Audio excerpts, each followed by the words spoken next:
हमने एक सीरीज शुरू किया है, याद है? जो लोग नए होंगे, आज पहली बार होंगे, उनके लिए थोड़ा रिपीट कर देना चाहते हैं, बाकी सबको पता होगा। हम पिछले महीने से अभी तक हमने कुलुस्सियों की पत्री में से हम मनन करते आ रहे हैं। प्रभु का बहुत धन्यवाद कि परमेश्वर अद्भुत तरीके से हमसे वो बातचीत कर रहे हैं, और इन वचनों के द्वारा हम कई सारे बातों को हम खोज निकाला, कई सारे सच्चाई को हमने पाया है, और यही हमारा समय है कि हम उन सारे बातों को अपने जीवन में लागू करें। प्रीवियसली जो बातें हमने ब्रीफली आपको मैं थोड़ा बता देता हूं, ताकि जो चैन हमारा वर्स बाय वर्स जो हम स्टडी करते आ रहे हैं उसमें आपका पकड़ सही से रहे। पहले अध्याय में हमने देखा था कि क्यों पौलुस कुलुस्सियों की मंडली के लिए धन्यवाद देते हैं। यद्यपि भी उनके जहन में ये पता था कि यहाँ पर कुछ गलत हो रहा है, कुछ गलत शिक्षा आ चुका है और उसका शिकार हो चुके हैं, लेकिन तुरंत उनकी गलतियों को, उनकी बुराइयों को या उनकी कमी को नहीं दिखाते हैं, परंतु परमेश्वर की ओर शुक्रिया अदा करते हैं, उनको धन्यवाद देते हैं। और फिर हम पहले चैप्टर में हमने और एक बात देखा था कि वो प्रार्थना करते हैं। किस बात के लिए वो प्रार्थना करते हैं उसके बारे में हम देखते हैं कि कैसा, ताकि उनका जीवन, ताकि कैसा उनका मन ज्योतिर्मय हो जाए और कैसे वो उस प्रभु की ज्ञान में परिपूर्ण हो जाए। और फिर वो देखते हैं हम कुलुस्सियों उसका 1 अध्याय 15 से, जब हम पिछले दिनों में देखा था सुप्रीमेसी ऑफ क्राइस्ट, यीशु मसीह की श्रेष्ठता, यानी कि कौन यीशु मसीह कौन है, उस बात को वो बताते हैं। और पिछले हफ्ता हमने शुरू किया था 2nd चैप्टर से, कि 2nd चैप्टर में हमने क्या देखा था कि कैसे हम मसीह में क्या हो सकें, स्थिर हो सकें। और आज जो बात हम देख रहे हैं, फिर वो जो प्रॉब्लम था उसको 2 अध्याय में वो डायरेक्ट डील करते हैं। ध्यान रखना, पूरी रीति से आप जब पढ़ोगे, कभी भी पौलुस ने झूठी शिक्षा का शब्द का इस्तेमाल उन्होंने नहीं किया, और बड़ी सावधानी पूर्वक इस तरीके से उन्होंने उस बात को पेश की है ताकि उनको समझ सकें, है ना। किसी को डायरेक्ट हॉट नहीं किया है कि झूठी शिक्षा आ गया। और आज जो हम वचन देखने जा रहे हैं काफ़ी लंबा है, कुलुस्सियों उसका 2 अध्याय 8 से लेकर के 23 तक, इसीलिए मैं आज किसी को मैंने इनवाइट नहीं किया था कि वो हमारे लिए रीड करे, लंबा पैसेज है, लेकिन हम इनमें से आज स्टडी करेंगे। और मैं विश्वास करता हूं कि जब आप यहाँ पर बैठे हुए हैं, पूरी तैयारी के साथ बैठे हैं, ताकि परमेश्वर इन वचनों के द्वारा हम सबके साथ बातचीत कर सकें। आमीन। ओके, तो यहाँ हम जब देखते हैं क्या लिखा है, आज का टाइटल क्या है, चौकस रहो। कई बार हम यीशु मसीह से भी ये इस प्रकार की जो शब्द को हमने देखा है, सावधान, तुम्हारे धर्म के काम मनुष्य के सामने में प्रकट ना हो।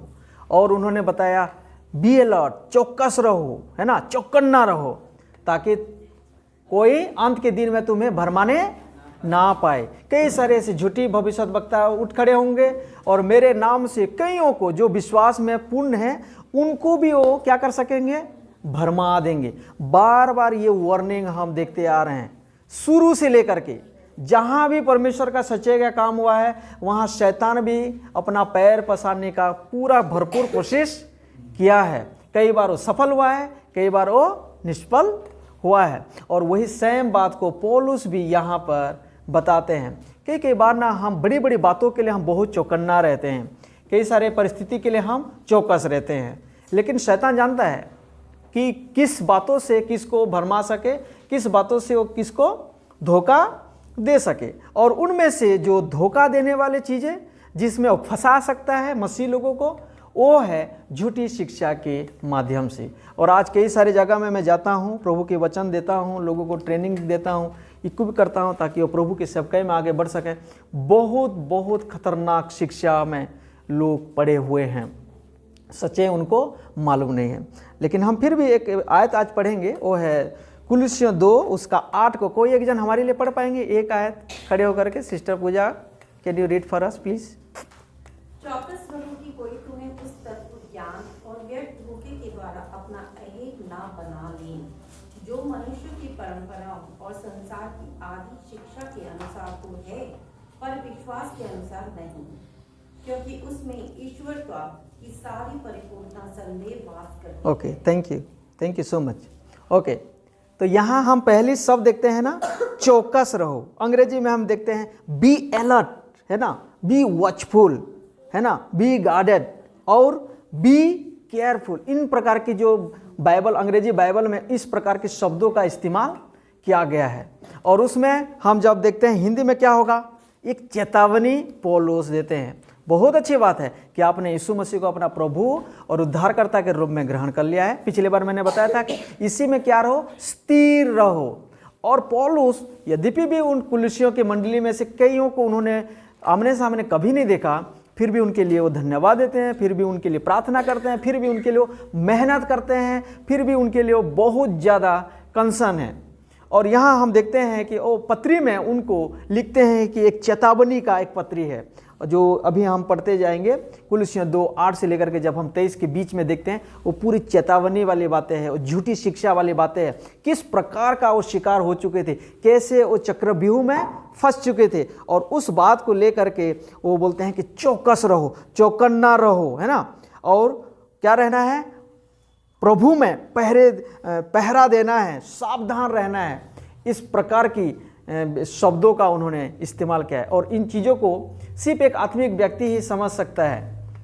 पौलुस बोलना चाहते हैं कि सारा मेहनत एक पल में ख़त्म हो सकता है। इतने करी कराए जो काम है एक पल में भ्रष्ट हो सकता है। लगेगा कि हम प्रभु में हैं, लेकिन प्रभु से कोसों दूर चले जाओगे। और वो खतरे को, उस कमी को, उस भयंकर बात को देख करके पौलुस लिखते हैं कि चौकस रहो, कोई तुम्हें उस तत्व ज्ञान और व्यर्थ धोखे के द्वारा अहेर ना कर ले, शिकार ना कर ले। नहीं तो जो इपाफ्रास भाई जो इतने मेहनत से वहाँ जा कर के तुम्हें प्रभु के सुसमाचार सुना करके जो प्रभु में लाए हैं, वो सारा क्या हो जाएगा, एक पल में व्यर्थ हो जाएगा। तो मैं आज कुछ बात के लिए आपको जो टाइटल है, किस बात में पौलुस यहाँ चौकस रहने के लिए बोल रहे हैं, और उस संदर्भ में हम कुलिसियों की बात को समझेंगे और कितना सिमिलरिटी है आज हमारे प्रेजेंट सिचुएशन में, उसको हम मैच करके देखेंगे। और अगर पौलुस कुलिसियों की मंडली को बोलते हैं कि चौकस रहो, सावधान रहो, चौकन्ना रहो, पहरेदार करते रहना है गलत शिक्षाओं का, प्रभु और प्रभु की खरी शिक्षा में स्थिर रहो, तो आज भी हमें उन सारे बातों में चौकन्ना रहने की आवश्यकता है। लेकिन इससे पहले कि हम जानें कि वहाँ चल क्या रहा था कुलिसियों की मंडली में, उस परिस्थिति में, वो छोटी सी शहर में क्या हलचल मच गया था झूठी शिक्षा का, उस बात को हम देखेंगे। यहाँ हम जब देखते हैं चौकस रहो, किस बात के लिए हमको चौकस रहना चाहिए, why we should be alert, किस बात के लिए हमें चौकन्ना रहना चाहिए। नंबर 1 इसी में उत्तर है उसका। हम देखते हैं 8 आयत में, देखो क्या लिखा है। जब हम 8 आयत को पढ़ते हैं, 2 का 8, चौकस रहो, किस बात के लिए चौकस रहना है, कोई तुम्हें उस तत्व ज्ञान और व्यर्थ धोखे के द्वारा क्या ना कर ले, अहेर ना कर ले। तो यहाँ एक जो शब्द आ रहा है ना, तत्व ज्ञान, अंग्रेजी में लिखा होगा फिलोसॉफी, और एम्प्टी डिसीट बोलते हैं ना, अंग्रेजी में वही बात लिखा गया है। क्या है, व्यर्थ धोखा और तत्व ज्ञान, जिसको हम अंग्रेजी में फिलोसॉफी कहते हैं। और कई बार आप लोग जानते होंगे ना, हम भी इतिहास में पढ़े हैं, बड़े बड़े है ना, सक्रेटिस है ना, अरिस्टोटल के बारे में हम देखते हैं, बड़े बड़े जो फिलोसोफर के बारे में हम देखते हैं, और आज भी उसको पूरी दुनिया मानते हैं। और उस बात को पौलुस अंत में बोलते हैं, हाँ है, ये ज्ञान तो है, लेकिन मसीह के लिए ये पर्याप्त नहीं है। तो वहाँ दिक्कत क्या हो रहा था, उस बात को हमको जानना जरूरी है। कुलिसियों में जो लोग अन्य जाति में आए थे, जो लोग अन्य जाति में प्रभु में विश्वास किए थे, तो उनका जो बैकग्राउंड था वो फिलोसॉफी वाला बैकग्राउंड था। उनका जो पिछले दिनों में उनका जो विश्वास करने का और उनका मत, उनका फेथ जो था, वो तत्व ज्ञान के आधार पर था, और उस बात को लेकर के उन्होंने यीशु मसीह को ग्रहण कर लिया।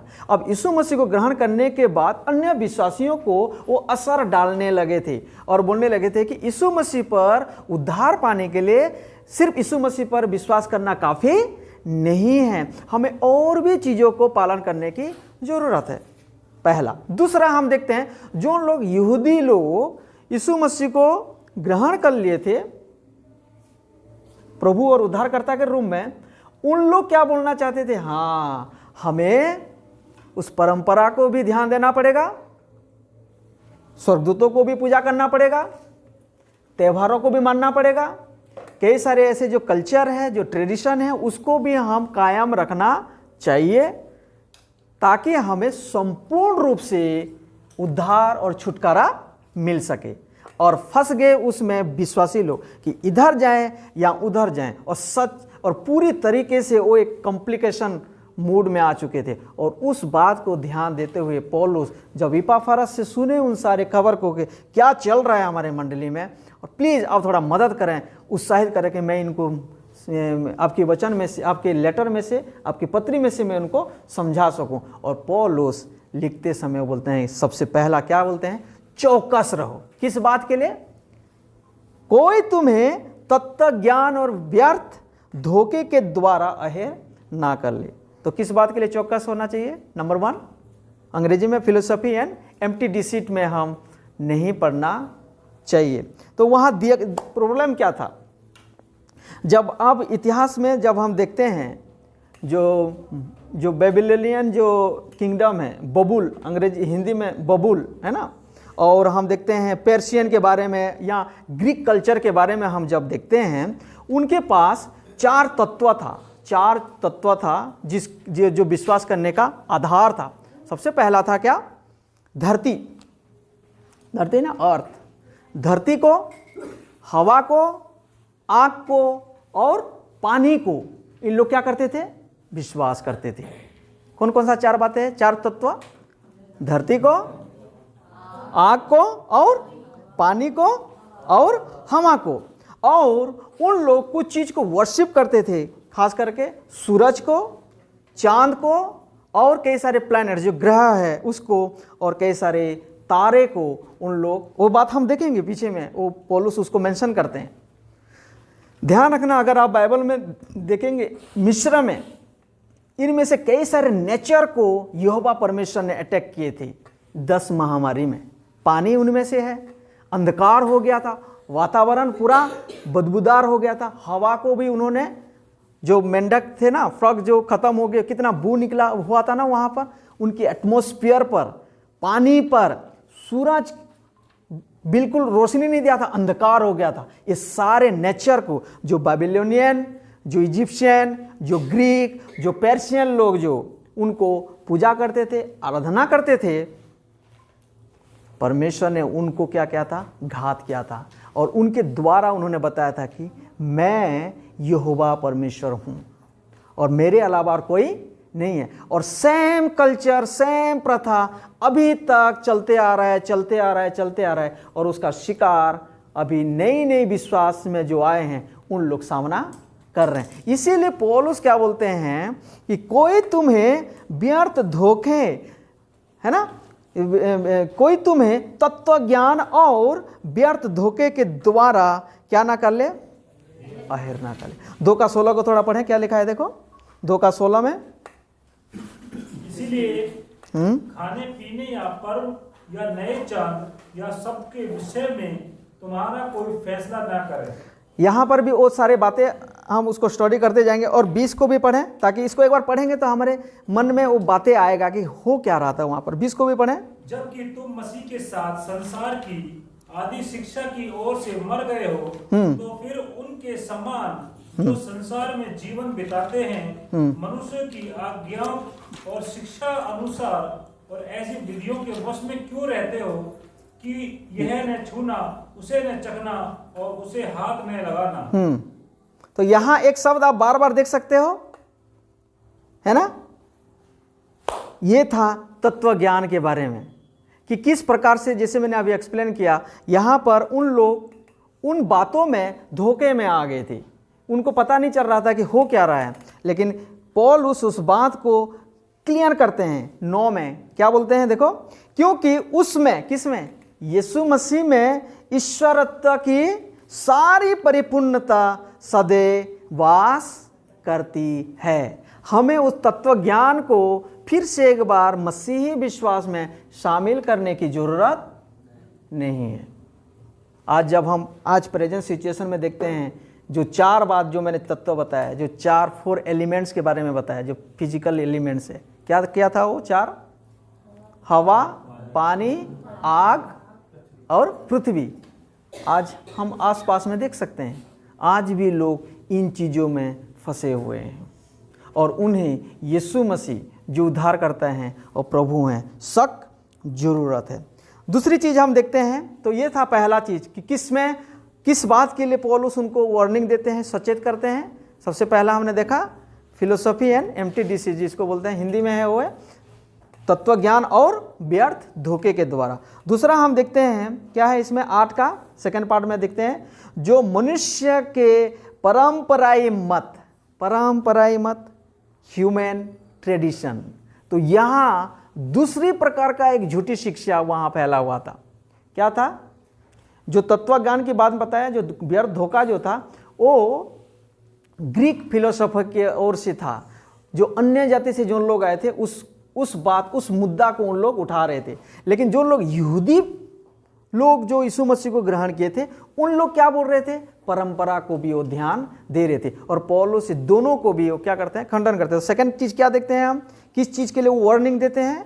जो मनुष्य की परंपराई मत और संसार की आदि शिक्षा के अनुसार है, पर मसीह के अनुसार नहीं। तो यहाँ परंपरा देख सकते हैं, ट्रेडिशन, ह्यूमन ट्रेडिशन। जैसे मैंने बताया था कि यहाँ पर जो यहूदी लोगों ने मसीह विश्वासी में और एक चीज़ को डाल दिए थे। क्या क्या वो परंपरा था? अगर हम इसको पढ़ें कुलिसियों 2 का अगर 11 का ए पार्ट पढ़ें, क्या लिखा है? देखो ए पार्ट पहला लाइन पढ़ें, क्या लिखा है? उसी में तुम्हारा ऐसा खतना हो। Okay stop. उसी में, किस में? यीशु मसीह में तुम्हारा ऐसा खतना हुआ है। तो यहूदी लोग कौन सी परंपरा को उठा रहे थे? सर्कमसीजन, खतना के बारे में वो बता रहे थे कि यस, हमको दोबारा क्या करना पड़ेगा? खतना करना पड़ेगा, ताकि हमारा पूर्ण रूप से उद्धार हो सके। और पौलुस इस बात को सावधानी जताते हुए कहते हैं कि नहीं, उसकी कोई ज़रूरत नहीं है। क्यों ज़रूरत नहीं है? क्योंकि उसमें तुम, किस में? यीशु मसीह में जिस दिन तुमने विश्वास किया, जिस दिन तुमने उसको प्रभु और उद्धारकर्ता के रूप में ग्रहण कर लिया, उस सुसमाचार के द्वारा जो भाई इपफ्रास ने तुम्हें सिखाया, समझाया और बताया है, तो उसमें तुम क्या हो गए हो? भरपूर। उसी में तुम्हारा खतना हो गया है और अभी तुम्हें और शारीरिक खतना करने की जरूरत नहीं है। दूसरा क्या परंपरा था? 16 को पढ़ें। 16 में लिखा है, देखो दूसरा परंपरा क्या है? इसलिए खाने पीने, ओके, या पर्व या नए चाल या शब्दों के विषय में तुम्हारा कोई फैसला ना करे। शब्दों के विषय देख रहे हैं? इंग्लिश में क्या लिखा है? सब्त। क्या लिखा है? सब्त लिखा है। यस, सब्त मीन्स यहूदी लोग सब्त का दिन को क्या करते थे? पालन करते थे। तो अभी उन यहूदी लोग क्या बताना चाहते हैं? हमें खतना करना पड़ेगा, हमें सब्त का दिन को भी क्या करना पड़ेगा? पालन करना पड़ेगा और यीशु को भी प्रभु और उद्धारकर्ता के रूप में ग्रहण करना पड़ेगा, तब जाकर के हमारा पूर्ण रूप से उद्धार हो सकता है। और पौलुस उनको बोलते हैं कि नहीं, शब्द, यहाँ पर मेरे में शब्दों लिखा है हिंदी में, अंग्रेजी में उसमें साबत लिखा गया है। तो ये एक यहूदी लोगों का परंपरा, और आप जान सकते हैं ना कितना ये स्ट्रांगली इस परंपरा में उन लोग मजे हुए थे, जुड़े हुए थे। यीशु मसीह अक्सर कौन सा दिन में ज़्यादा चंगाई छुटकारा किए थे? सब्त के दिन में। और यीशु मसीह को क्रूस में लटकाने का ये भी एक मुख्य रीजन है कि ये विरोध में है, यहोवा परमेश्वर के विरोध में है, हमारी प्रथा के विरोध में है, क्योंकि ये सब्त के दिन में ये सारे काम करते हैं। और यहूदी लोग, खास करके सदुकी, फारूसी लोग जलन में भर गए थे और यीशु मसीह को क्रूस में लटकाने का ये एक था। रही बात, वो एक क्या था? एक परंपरा बन गया था और उस बात को अभी इन लोगों के ऊपर में भी वो थोपना चाहते हैं। और अगर हम पढ़ेंगे इसमें, देखो खाने पीने देख सकते हैं यहाँ 16 में क्या लिखा गया? इसीलिए खाने पीने आप अगर लेवी को पढ़ेंगे, लेविया व्यवस्था को अगर ठीक से पढ़ लेंगे, उसमें देख सकते हैं क्या खाना चाहिए, क्या नहीं खाना चाहिए, कौन सा जीव खाना चाहिए, कौन सा जीव नहीं खाना चाहिए, कौन सा अशुद्ध है और कौन सा शुद्ध है। इस बात को स्ट्रिक्टली उन लोग पालन करते थे, इतना स्ट्रिक्टली वो पालन करते थे। याद है ना, जब पतरस कुछ समय के लिए सेंसलेस हो गए थे, छत में प्रार्थना करते समय खाना बन रहा था और देर हो गया था, है ना, लंच देर हो गया तो विशुद्ध हो गए थे, और तब उनको एक दर्शन आया था कुरनेलियस के घर जाने से पहले, और उस समय कई सारे चद्दर में कई सारे जीव जंतु थे। तब वो क्या बोलते हैं, मैं कैसे, और बोले कि उठ और इसको खा। तब वो क्या बोलते हैं, मैं कैसे खा सकता हूं, क्योंकि मैं तो एक यहूदी हूं। और उसके बाद वो चद्दर क्या हो गया था, चला गया था। कितना स्ट्रिक्टली ये यहूदी लोग पालन करते थे, खास करके खाने पीने को। आज भी हम अपने आसपास में हम देखते हैं इन चीज़ों में आज भी कई सारे लोग फंसे हुए हैं। बहुत बार चर्च में मैं देखता हूँ लोग आते हैं और खाने पीने के बारे में भी सवाल मुझे करते हैं। प्रभु पर हम विश्वास करते हैं, लेकिन ये चीज़ हमारे परंपरा में नहीं है, और वो चीज़ को भी यहाँ थोपा जा रहा था। और क्या था, खाने का जो नियम था, है ना, जिसको कोशर लॉ बोलते हैं, कोशर लॉ भी बोलते हैं, खाने पीने का जो नियम होता है। और यहाँ और एक 16 में और एक चीज़ देख सकते हैं, क्या लिखा है देखो, इसीलिए खाने पीने, है ना, खाना पीना एक था, पर्व, क्या था, पर्व के बारे में। तो इन लोग क्या बोलना चाहते थे, यहूदी लोग, कि आपको पर्व का भी क्या करना पड़ेगा, पालन करना पड़ेगा। उद्धार पाने के लिए इसको भी मेंटेन करना पड़ेगा। 21 को देखो क्या लिखा है, 21 में भी थोड़ा सा कुछ पढ़ते हैं। और ऐसी विधियों के वश में क्यों रहते हो। देखो, जो उन्होंने एक नियम, एक परंपरा बना रखे थे, और पौल सीधी सीधी उनको बोलते हैं कि तुम इस प्रकार की जो विधि है, इसमें तो क्यों तुम लोग वश में रहते हो, कि यह ना छूना, उसे ना चखना, और उसे हाथ ना लगाना। मैं जब इस बात को बता रहा हूँ, आपको समझ में आ रहा है मैं क्या बताना चाहता हूँ, और कितना स्ट्रांगली आज भी चर्चेस में ये असरदार है। प्रभु को उद्धारकर्ता के रूप में ग्रहण किए कई सारे ऐसे कलीसिया जाएंगे, एक दूसरे से उनका कोई लेन देन नहीं है, सुपीरियरिटी इन्फीरियरिटी, छोटा और बड़ा, आज भी कई सारे हमारे देश में चल रहा है। मैं सोचता हूँ सिर्फ ये कुलिसियों के लिए नहीं, जब मैं अपनी कॉन्टेक्स्ट में, अपनी प्रेजेंट सिचुएशन में मैं जब देखता हूँ, इन चीज़ों की हमें भी आज आवश्यकता है, बदलने की ज़रूरत है। और यही बात पौलुस बोलते हैं। और 23 को पढ़ें कोई एक जन, इन विधियों में अपनी इच्छा के अनुसार गढ़ी हुई भक्ति की रीति है। ये जो विधि है, ये जो परंपरा है, ये ईश्वर की ओर से नहीं है, ये किसकी ओर से है, मनुष्य ने इसको क्या बना रखा है, एक रिचुअल्स बना लिया है, एक नियम बना लिया है, एक विधि बना लिया है। और उस विधि के अनुसार जो स्ट्रिक्टली उसको फॉलो ना करे, कई बार उनको कई सारे मतलब परिस्थितियों का सामना करना पड़ा है, और उन्हीं में से यीशु मसीह को भी तो झेलना पड़ा था। तो सेकंड, पहला हम देखते हैं, मैं रिपीट कर देना चाहता हूं। सबसे पहला कोई बता सकते हैं किस बात के लिए पौलुस चौकन्ना होने के लिए, सावधानी होने के लिए उनको बताते हैं, तत्व ज्ञान और व्यर्थ। आज जब आप किसी जन से जाकर के प्रभु के बारे में बताओगे, खास करके जो ज़्यादा पढ़े लिखे लोग हैं, इतनी आसानी से प्रभु को ग्रहण नहीं करते हैं। उनके पास कई सारे लॉजिक है, उनके पास कई सारे फिलोसफी कंसेप्ट है ना, और एक अलग तरीके का आइडियोलॉजी लेकर के आपको आ जाएंगे। आप क्या बताओगे, आपको बता देंगे, क्योंकि उन चीज़ों में उन लोग काफ़ी पकड़ है, और वो मसीह को प्रभु और उद्धारकर्ता के रूप में छुटकारा पाने के लिए सबसे बड़ा एक ऑब्स्टेकल है, बहुत बड़ा एक हिंड्रेंस है। और पौलुस बोलते हैं कि कोई तुम्हें इस तत्व ज्ञान और व्यर्थ धोखे, व्यर्थ धोखा मतलब जिसमें कोई अर्थ नहीं है, उसमें कोई तुम्हें अहेर ना बना ले। मुझे डर है इस बात के लिए, मैं इसके लिए बहुत ज़्यादा फिक्रमंद हूँ। हालांकि मैं बंदी में हूँ, मैं जा नहीं सकता हूँ, but I am so much concern about this things.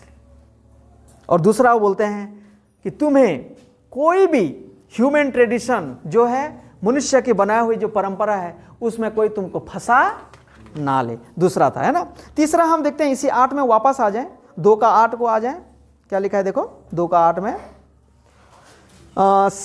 B part से पढ़ें। जो मनुष्य की परंपराई मत और अगेन और क्या है, संसार की, जोर से बोलो, संसार की आदि शिक्षा।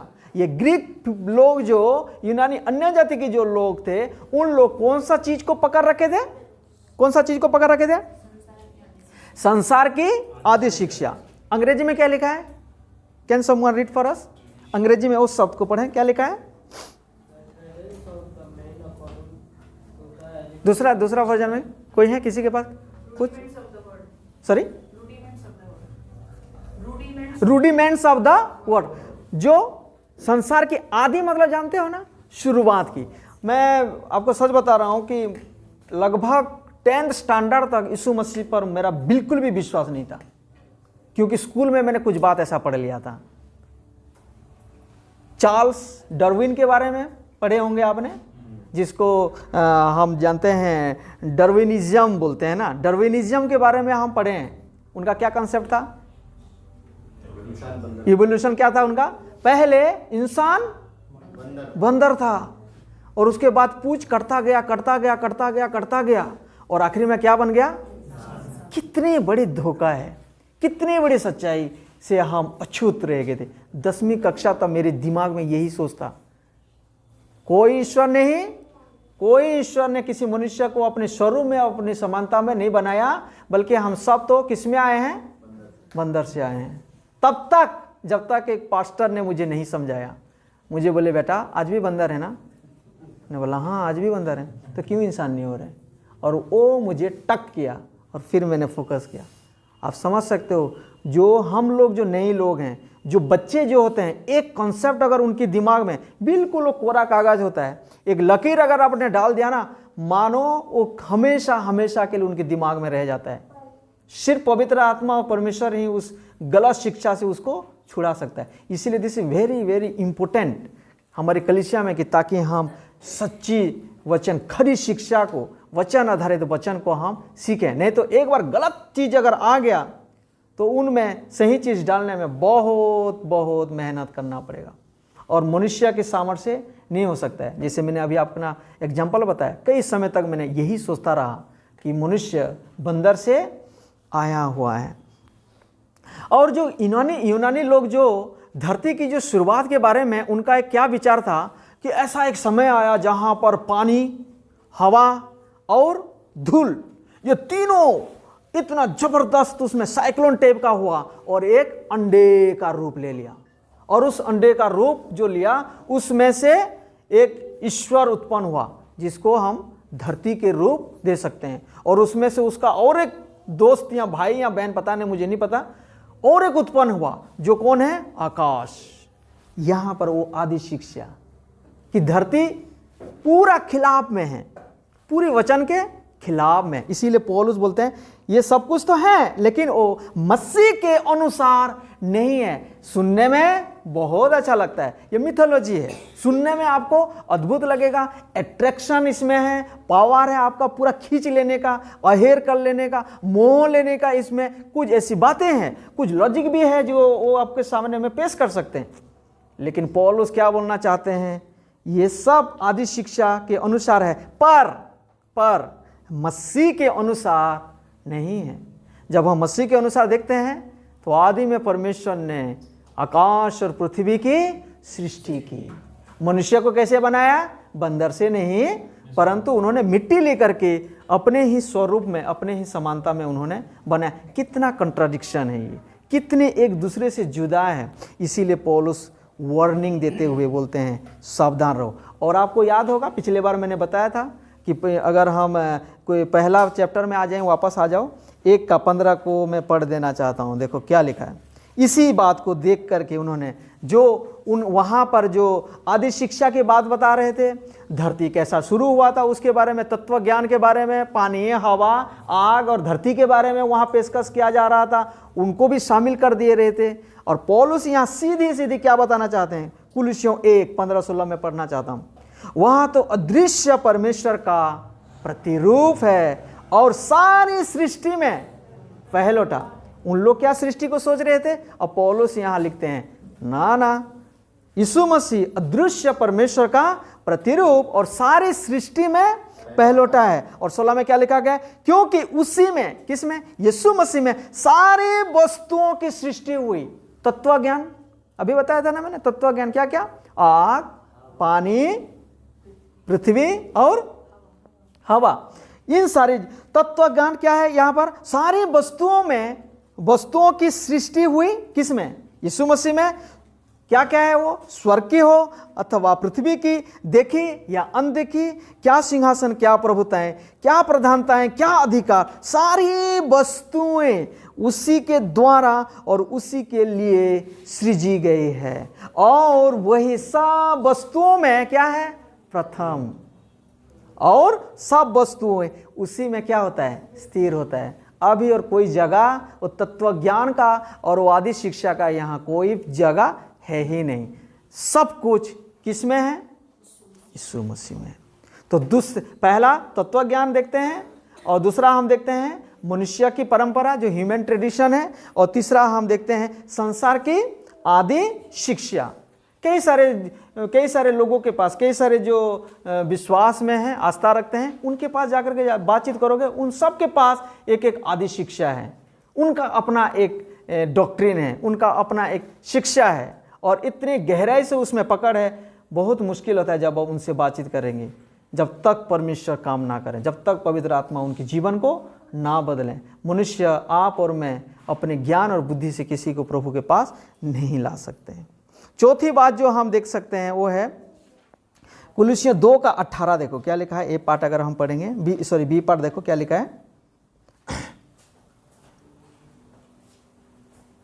कोई मनुष्य दीनता और स्वर्गदूतों की पूजा करके तुम्हें दौड़ के प्रतिफल से वंचित ना करे। ओके, तो यहाँ पहला लाइन में हम देखते हैं दो चीजें। क्या है इसमें? कोई मनुष्य दीनता, अंग्रेजी में क्या लिखा गया है? एसिटिसिज्म ना, एसिटिसिज्म मतलब वो एक ऐसा बहुत सिंपल प्लेन, मतलब सांसारिक मोह माया से क्या होना? दूर होना। अपना शरीर को क्या देना? पीड़ा देना। कई सारे, मैं नाम नहीं लेना चाहता, आप सब जानते हो कि पूरा अपने शरीर को जितना कष्ट दे सकते हो उतना आपको मोक्ष मिलेगा। मोह माया से, घर से, इन सब चीजों से क्या हो जाओ? दूर हो जाओ, जंगल में चले जाओ, सन्यास बन जाओ, है ना। बैरागी जानते हो? बैरागी, है ना, बैरागी बन जाओ, सन्यास, मॉन्क जिसको बोलते हैं। वो चीज भी यहां आ चुका था। इसीलिए वो क्या बोलना चाहते हैं? कोई मनुष्य दीनता, यही है जो एसिटिसिज्म ना, कि तुम्हें कोई शरीर को पीड़ा दे करके, कष्ट दे करके। और पौलुस कई बार उस बात को बोलते हैं कि मैं अपना शरीर को मारता कुटता हूँ। जो नेगेटिव सोच आ रहा है, जो पाप करने के लिए उत्साहित कर रहा है, उसको क्या करते हैं? मारता कुटता है। इसका मतलब ये नहीं है कि शरीर को क्या कर रहे हैं? घात कर रहे हैं, लेकिन लिटरली इन लोग क्या कर रहे थे? अपना शरीर को क्या करना पड़ेगा? हमको कष्ट देना पड़ेगा। इन मोह माया से हमको दूर होना पड़ेगा। हमें ये जो सांसारिक कपड़े हैं, इसको हमको क्या करना पड़ेगा? उतारना पड़ेगा। और हमें निवस्त्र होकर के ठंडे में, गर्मी में, धूल मिट्टी में, बारिश में, इन सारी चीजों में जितना हम अपने शरीर को कष्ट देते रहेंगे। और पौलुस क्या बोलते हैं? सब कुछ उसने अपने लिए, अपने ही हित के लिए, अपने ही इच्छा के लिए रचा है। इवन हमारा शरीर भी क्या करता है? बहुत अनमोल है प्रभु के नज़र में, क्योंकि उन्होंने आपको और मुझे बनाया। आज भी ये जो मैं बात बता रहा हूँ आपको समझ में आता होगा कि आज भी सेम सिचुएशन है। लोग यीशु मसीह के पास आना नहीं चाहते हैं, वो अपने में, अपने उद्धार के काम को खुद वो करना चाहते हैं। और पौलुस वो वार्निंग यहाँ पर देते हैं। 2:18 बी में देख लिया ना हमने, और 23 में भी वही बात को थोड़ा रिपीट किया गया है। इन विधियों में अपनी इच्छा के अनुसार गढ़े हुए भक्ति की रीति और दीनता, फिर से एक बार, दीनता और शारीरिक योगाभ्यास के भाव से ज्ञान का नाम तो है, परंतु देखो इधर ध्यान से, परंतु शारीरिक लालसाओं को रोकने में इनसे कुछ भी लाभ नहीं होता। कुछ भी कर लो, है ना। शरीर को मैं जितना घात करूंगा, जितना मैं टॉर्चर करूंगा, जितना मैं कष्ट दूंगा, मेरा मन शुद्ध नहीं होगा। यीशु मसीह ने बोले मनुष्य को बाहर की क्या खाता है उससे अशुद्ध नहीं करता, लेकिन अंदर से कुछ चीज निकलता है जो मनुष्य को अशुद्ध करता है। और अंदर से चेंजेस कब आएगा? पवित्र आत्मा के द्वारा चेंजेस आएगा, परमेश्वर के वचन से चेंजेस आएगा। यीशु मसीह जब मेरे अंदर रहने वास करेंगे तब वो मेरे जीवन को बदलना वो शुरू करेंगे। शारीरिक, है ना, एसिटिसिज्म के द्वारा या मंक हो जाना या वैराग्य हो जाना या और शरीर को अलग अलग तरीके से कष्ट देने से मेरा उद्धार नहीं होगा, मैं शुद्ध नहीं होगा। पौलुस बोलते हैं योगाभ्यास से बॉडी वगैरह तो हो सकता है, सेहत बन जाएगा, लेकिन शारीरिक अभिलाषाओं को, लालसाओं को रोकने में इसमें कुछ मतलब नहीं है, यूजलेस है, बिल्कुल बेकार है। तो ये था चौथा चीज था। और 5 नंबर अगर हम वापस आ जाएं वहां पर 18 का देखो, और कौन सा प्रॉब्लम था यहां पर? देखो पहला लाइन पढ़ें, 18 का फर्स्ट लाइन पढ़ें। कोई मनुष्य दीनता और स्वर्गदूतों की पूजा। देखा आपने, यहां और एक प्रॉब्लम हो रहा था जिसके लिए पौलुस वार्निंग देते हैं, जागते रहो, सचेत रहो कि कोई भी एंजल्स की वर्शिप ना करे। और वहां पर जो पूर्वजों का भी उन लोग क्या करते थे, कई सारे ऐसे चर्चेस मैंने गया था और वहां पर कई सारे सेंट पॉलुस, पतरस, जेम्स, है ना, थॉमस, सबका ऐसा पूरा भरा हुआ था। फादर के साथ मैं मिलने गया था और वहाँ मैं देखा कि फिर मैंने बोला कि आप ये सारे क्या है, थोड़ा बताइए। तो वो बोलते हैं हमें पूर्वजों की हम क्या करते हैं, पूजा करते हैं, हम पूर्वजों की भी पूजा करते हैं। कितना ज़बरदस्त गलत शिक्षा में लोग फंसे हुए। और सेम चीज़ यहाँ हम देख सकते हैं कि पौलुस कुलिसियों के लोगों को भी बोलते हैं, क्या बोल करके, कि कोई स्वर्गदूत की पूजा करवा के तुम्हें उस दौड़ के प्रतिफल से कि वंचित ना करे। क्यों? ऐसा मनुष्य देखे हुए बातों में लगा रहता है और अपनी शारीरिक समझ पर व्यर्थ फूलता है। अगेन वो किसको वापस ले आते हैं, 19 को देखो। और उस शिरोमणि, हु इज दैट शिरोमणि? यीशु मसीह को पकड़े नहीं रहता, जिसको पकड़ना चाहिए, जिसको होल्ड करना चाहिए, जिसको समझना चाहिए, उसको त्याग करके वो किसको पकड़ रहा है? व्यर्थ बातों को। और उन्हीं में से एक है स्वर्गदूतों को भी क्या करना है, पूजा कर रहे हैं। और फिर मैंने अभी जैसे कुलुसियों 1 का 15 को मैंने पढ़ा था आप सबके लिए, उसमें फिर क्या बोलते हैं, वह तो अदृश्य परमेश्वर की प्रतिरूप है। आराधना करना है, पूजा करना है, दिलचस्पी रखना है, आस्था रखना है, क्राइस्ट इज इनफ। क्यों? वो तो अदृश्य परमेश्वर का प्रतिरूप है। और 2 का 19 अगर हम पढ़ेंगे, देखो 2 का 19 में क्या लिखा गया, और फिर यीशु मसीह को इंट्रोड्यूस करते हैं। और उस शिरोमणि को, यीशु मसीह शिरोमणि को पकड़े नहीं रहता, जिससे सारी देह जोड़ों और पट्टों के द्वारा पालन पोषण पाकर और एक साथ गटकर परमेश्वर की ओर से क्या होते जाती है, बढ़ती जाती है। यानी कि उस दौड़ से, उस बढ़ोतरी से, उस क्रिश्चियन मैच्योरिटी में, उस मसीही परिपक्वता में कौन रोक सकता है? इस प्रकार की गलत शिक्षा आपको साइड कर सकता है। आउट ऑफ ट्रैक आप दौड़ सकते हो, लेकिन वो प्रतिफल आपको नहीं मिलेगा। यहाँ क्या लिखा गया, देखो देखो यहाँ पर एक स्पोर्ट्समैन की, एथलीट की वो बातें करते हैं। 18 में देखो, मैं पढ़ना चाहता हूँ। और स्वर्गदूत की पूजा करके तुम्हें दौड़ के प्रतिफल से क्या करे, वंचित कर दे। हम देखे हैं ना, जो रेसर होते हैं, दौड़ने वाले होते हैं, उनके लिए एक स्पेसिफिक एक लाइन होता है। मैंने कभी नहीं दौड़ा, लेकिन एक लाइन होता है, और उस लाइन में बराबर अगर आपने दौड़ करके पहला वो जो लकीर है ना, जो फीता होता है, उसको छू लेंगे तो आपको क्या मिलेगा? और मैंने शुरू किया 1 लेन में और चला गया 3 लेन में, मुझे मिलेगा? दौड़ तो रहा हूं, मेहनत तो मैं कर रहा हूं, but I won't get that reward. वो प्रतिफल मुझे नहीं मिलेगा। और पौलुस इस बात को डर रहे हैं और उनको सचेत कर रहे हैं कि कोई तुम्हें उस दौड़ के प्रतिफल से वंचित ना करे। लगेगा कि मैं अच्छे से चल रहा हूं, लगेगा कि मैं प्रभु में हूं, लगेगा कि मैं मसीह में हूं, लेकिन आउट ऑफ ट्रैक हम हो सकते हैं। जाकर के उन लोगों से, जब मैं कई लोगों से बातचीत करता हूं, उन लोग मुझे ऐसे एज्यूम करते हैं कि मैं उनको गलत शिक्षा दे रहा हूँ और लोग सही हैं। और पौलुस उस बात को बोलते हैं कि इसकी आराधना। और 19:17 को भी देखें क्या लिखा है, देखो 17 में लिखा है, क्योंकि ये सब आने वाली बातों की छाया है। अगेन किसको फिर इंट्रोड्यूस करते हैं, पर मूल वस्तुएं कौन है, मसीह हैं। हालेलुया। रॉन्ग डॉक्ट्रिन का सामना सिर्फ और सिर्फ परमेश्वर के वचन और यीशु ही काफी है। Let's know the truth. इसीलिए यीशु मसीह ने यूहन्ना 8:32 में बोले, तुम सत्य को जानोगे और सत्य तुम्हें स्वतंत्र करेगा।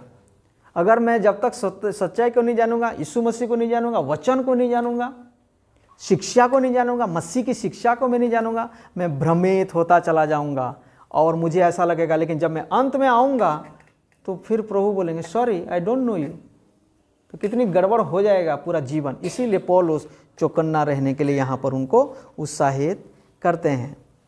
तो कितनी बातें हो गया कुल मिलाकर के, 5 बातें। सबसे पहला रिपीट करेंगे, सबसे पहला क्या है, तत्व ज्ञान। दूसरा, पर मनुष्य के बनाए हुए परंपरा। कई बार हम चर्च में भी हम देखते हैं कई सारे मनुष्य की बनाई हुई परंपरा को हम परमेश्वर के वचन से भी ज़्यादा उसको माने देते हैं। यीशु मसीह ने भी वही बात को बोलते हैं। और तीसरा क्या देखते हैं हम, संसार की आदि शिक्षा। सुनने में मजेदार है, पर मसीह के लिए वो मसीह पर मसीह के लिए और मसीह के अनुसार वो बिल्कुल भी कतई नहीं है। और चौथी बात हम क्या देखते हैं, है ना, जो दीनता, जो उसमें हिंदी में दीनता लिखा गया है, एसिटिसिज्म जिसको बोलते हैं ना, जो कि अपने शरीर को कष्ट देना, अपने मोह माया से दूर होना। और ख़ास करके हम जो मंक होते हैं, जो फकीर, जो बैरागी लोग होते हैं, उस प्रकार की बातों को हम उनके जीवन में देखते हैं। और 5 नंबर बात है, क्या प्रॉब्लम था वहाँ पर, उन लोग क्या करते थे, स्वर्गदूतों की पूजा करते थे। अब कंक्लूजन क्या है, और पौलुस क्या बताना चाहते हैं, ये सारे सुना है, किन से सुना था उन्होंने, इपफ्रास से। और उसका एंटीडोट सिर्फ एक ही चीज, उसका जो एंटीडोट है उस सारे झूठी शिक्षा को खंडन करने का सिर्फ उपाय एकमात्र है, वो है यीशु मसीह। बार बार आपको कुछ वचन आप जल्दी से पढ़ना। और इसका जैसे मैंने बताया था कि इन लोग आदि शिक्षा को ले रहे थे, स्वर्गदूतों को ले रहे थे, पर्व को ले रहे थे, धरती, पानी, आग, है ना, हवा, इन सारे चीज़ों को, सूरज, चांद, सितारे, ग्रह, इन सारे चीज़ों को भी वो क्या कर रहे थे, पूजा कर रहे थे, त्यौहार मना रहे थे, खतना के बारे में, है ना, साबत के दिन को पालन करने के बारे में, खाने पीने के नियम के बारे में, क्या छूना क्या नहीं छूना, बहुत कुछ गड़बड़ी हो रहा था। और इन सारे गड़बड़ियों को ख़त्म करने के लिए पौलुस जो कंक्लूजन देते हैं उसको हम देखते हैं। और वो है क्या, जैसे कि मैंने बताया था, कुलुसियों उसका 1:15-16 हम पढ़ते हैं तो किसके बारे में बताते हैं, यीशु मसीह के बारे में। कौन है यीशु मसीह, प्रतिरूप। और सारा चीज़ों को कंक्लूजन करने से कौन है, वही परमेश्वर हैं, वही सब कुछ हैं, उसी में हम क्या हो चुके हैं, परिपूर्ण हो चुके हैं। अगर इसको पढ़ते हैं ना, 2 का मैंने पिछले बार भी बताया था ना, ये देखो,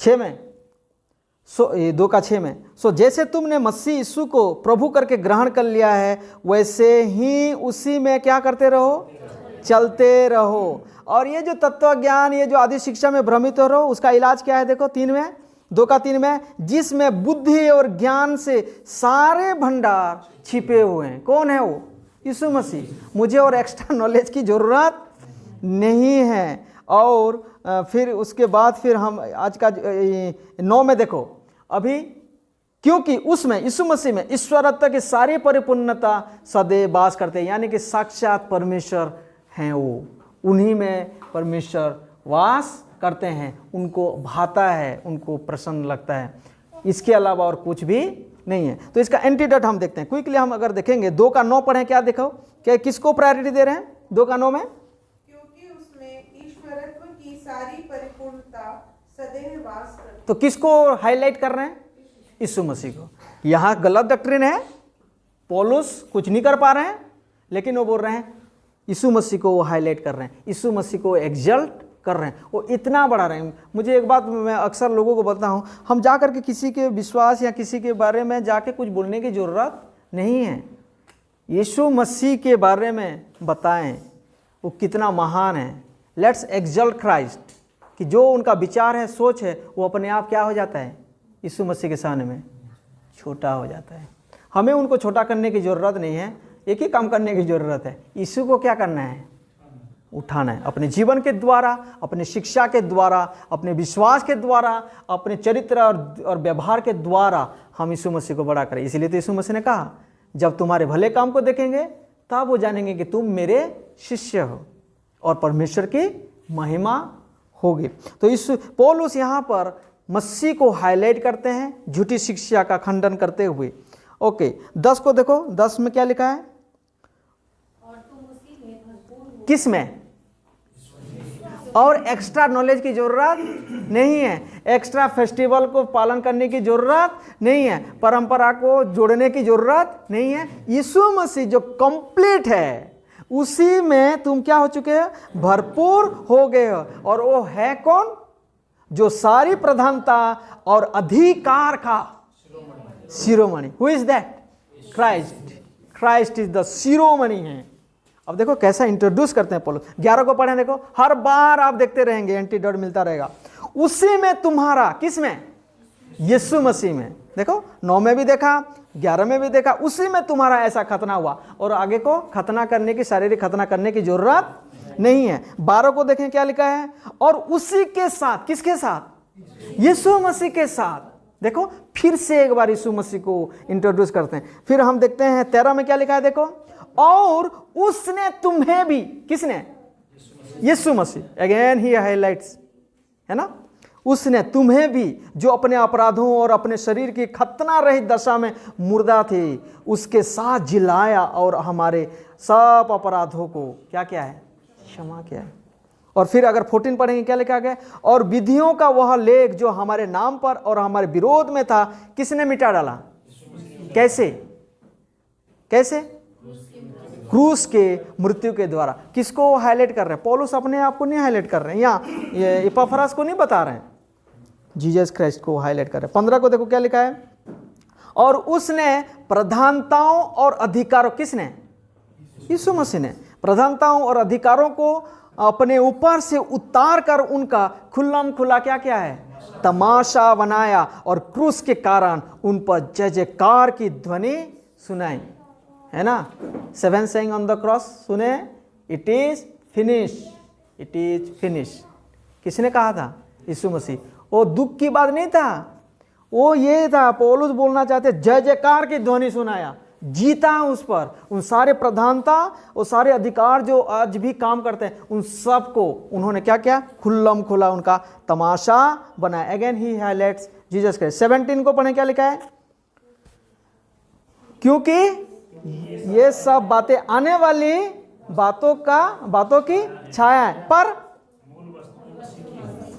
किसको फिर इंट्रोड्यूस किए, यीशु मसीह को। 19 को पढ़ें, कोई मनुष्य दीन 19 को, कौन है वो शिरोमणि, अगेन ही इंट्रोड्यूस जीसस क्राइस्ट, उस शिरोमणि को नहीं पकड़ते। और 20 में देखो, जब 20 को देखो, 20 का ये पाठ पढ़ो, आदि शिक्षा की ओर से क्या हो गए हो, मर गए। हाँ, पहले तुम उस आदि शिक्षा में फंसे हुए थे, लेकिन जिस दिन से इपाफ्रास की बात सुसमाचार को ग्रहण किया, उस आदि शिक्षा के लिए तुम क्या हो चुके हो, मर गए हो। तो फिर उनके समान जो संसार में जीवन बिताते हैं, मनुष्य की आज्ञाओं और शिक्षा अनुसार, है ना, किसके अनुसार वो चलते हैं, अभी भी वहां काम कर रहे हैं। तो again Paul introduce highlights Jesus Christ in 20 वर्ष में, जबकि तुम किसके, मसीह के साथ। देखा आपने एंटीडोट क्या है, व्हाट इज एंटीडोट फॉर झूठी शिक्षा, यीशु मसीह, परमेश्वर का वचन और यीशु मसीह को हम बेहतर तरीके से जानें। यहाँ समाप्त करते हुए आपको जब मैं ये बताया हूँ, निस्संदेह परमेश्वर का आत्मा आपके जीवन में काम किया है, और जितनी भी बातें हैं ये कुलुसियों की मंडली सामना नहीं कर रहे थे, आज आसपास हमारे लोग भी इन सारे बातों में फंसे हुए हैं। क्यों ना हम उस तैयारी के साथ जाएं और पौलुस की तरह अपने, जैसे पौलुस अपने पत्री में लिखे, आज तो आपके लिए मेरे लिए प्रभु ने आज़ाद हमें रखा है। जेल में रह करके ये इन बातों के लिए वो कंसर्न थे, आज प्रभु ने आपको और मुझे आज़ाद किया है ताकि हम अपने प्रिय लोगों के पास, अपने कॉलीग के पास, अपने फ्रेंड्स के पास, अपने रिलेटिव्स के पास, अपने जो दूर के रिश्तेदार जो अभी तक यीशु मसीह को नहीं जाने, जो आदि शिक्षा में फंसे हुए हैं, परंपरा में फंसे हुए हैं, कई सारे बातों में शैतान ने उनको फंसा के रखा है, आए हम मसीह को हाईलाइट करें। नहीं तो और अपने आप में भी क्या रहें, चौकन्ना रहें। पौलुस इसीलिए बोलते हैं मैं भी अपना चौकन्ना रखता हूँ, मैं भी चौकस रहता हूँ। किस बात के लिए? कहीं ऐसा ना हो कि औरों को सुसमाचार सुनाते हुए मैं स्वयं कहाँ चला जाऊँ, नरक में चला जाऊँ। Be careful, let's live A life of watchful life. हम जिएं, ऐसे सतर्क का जिंदगी जिएं। और यीशु मसीह ने कई बार सावधानी के बारे में भी बताया। क्यों? क्योंकि अंत के दिन में चौड़ा वो मार्ग है, बहुत लोग जाएंगे, सकराए वो मार्ग, बहुत थोड़े लोग जाएंगे। क्यों थोड़े लोग जाएंगे? जो लोग चौकन्ना है। और यीशु मसीह ने बताया कि बहुत तरह को भरमाया जाएगा। कई सारे विश्वास करने वाले, अच्छा खासा मसीही में चलने वाले, दौड़ने वाले लोग भी गिर जाएंगे। प्रभु आप सबको बहुतायत से इस वचन के द्वारा आशीष दें और एक दूसरे को देख करके एक बार बोलो, मसीह में सतर्क हो जाओ। बोलिए, मसीह में हम, और खास करके किस बात के लिए आज देखा, बहुत सारी बातों के लिए हमें सतर्क होना है। झूठी शिक्षा के लिए हम क्या होना चाहिए? सतर्क होना, चौकस रहना चाहिए।